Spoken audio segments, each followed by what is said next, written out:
jusqu'à arrêter la flûte à 19 ans et rentrer au CNSM de Paris, qui est donc là où je vais quasiment tout apprendre du chant, puisque venant vraiment du milieu de la flûte, c'est un autre univers. Les instrumentistes, encore moins le flûtiste, ne portent pas de texte. Donc c'est quand même des changements considérables.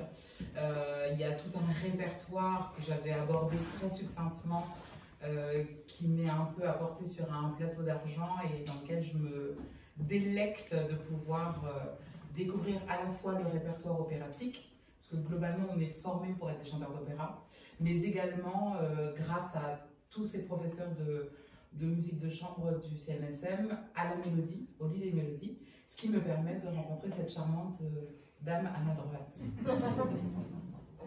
Très bien. Et vous avez gagné un prix, d'ailleurs, ensemble?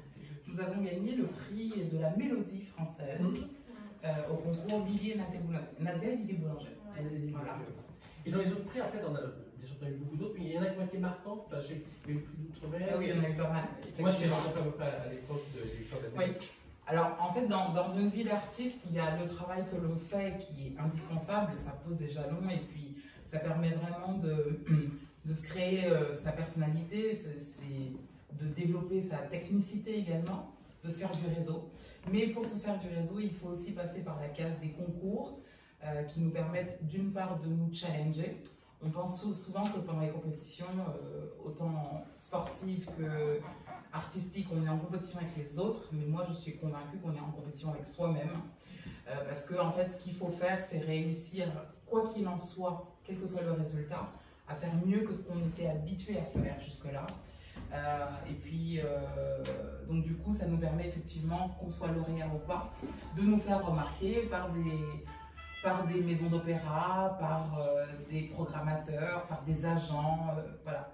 Et puis, quoi qu'il en soit, ce sont des expériences. Donc du coup, les premiers concours, c'est l'ADAMI, qui est un partenaire tout au long de notre carrière, parce qu'il soutient les interprètes. Ensuite, il y a eu le concours ZIFRA, donc c'est également lauréate.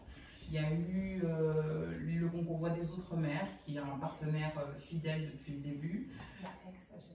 Il y a le Festival d'Aix, il y a l'Académie Orsay-Royaumont, et puis il y a les Victoires de la musique, qui sont quand même, d'un point de vue extérieur, une très belle carte de visite, et qui permet aussi au public, puisque jusqu'en 2021, le public votait pour choisir les lauréats dans les catégories les plus jeunes. Aujourd'hui, ce n'est plus le cas.